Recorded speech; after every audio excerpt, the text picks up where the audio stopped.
second grade, we really need your help this week. We are going to be talking about fractions during math, and one of the things that we want your help in is designing a quilt. As you can see over here, this is a quilt that we have had as an example, but what we want you to do is help us design a quilt and get some ideas, because we have two teachers who, one is already a grandma and one's getting ready to be a grandma, and their baby grandchildren need quilts. We're going to be using paper to design the quilts, and we're going to need your help to use fractions to help design quilts. I really need help, boys and girls, because Parker, all of you know about Parker Grace. She was born right when school started. She's 9 months old, and she gets very cold at night.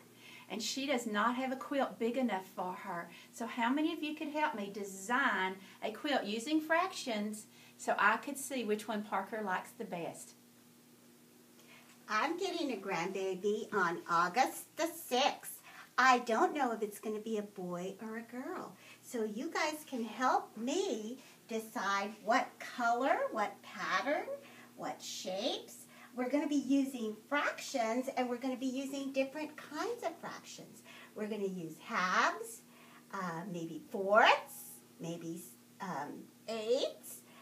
We just want to make a really pretty pattern, interesting for babies.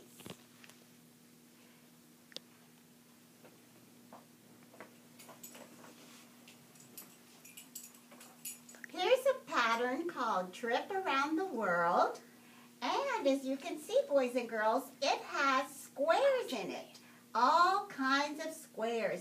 And if you look at it carefully, how many pieces or what fraction is in this quilt?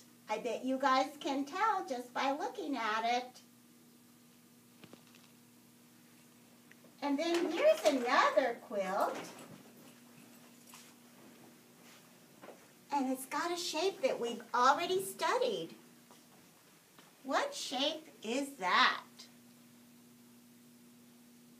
That's right, it's a hexagon. And this quilt is called Grandmother's Garden. They use the hexagons to make flowers. Can you see that? We need all of your great ideas to help us grandmas out. Let's be creative. Oh, yes, I can't wait to call Parker and see which quilt she likes the best, because I know how creative everyone is in second grade. So are you ready to go? Okay, next week we're going to have all the quilts out in the hall, and then who knows what we'll do with Miss Gavon and Miss Gillum with our grandbabies. We're looking forward to it.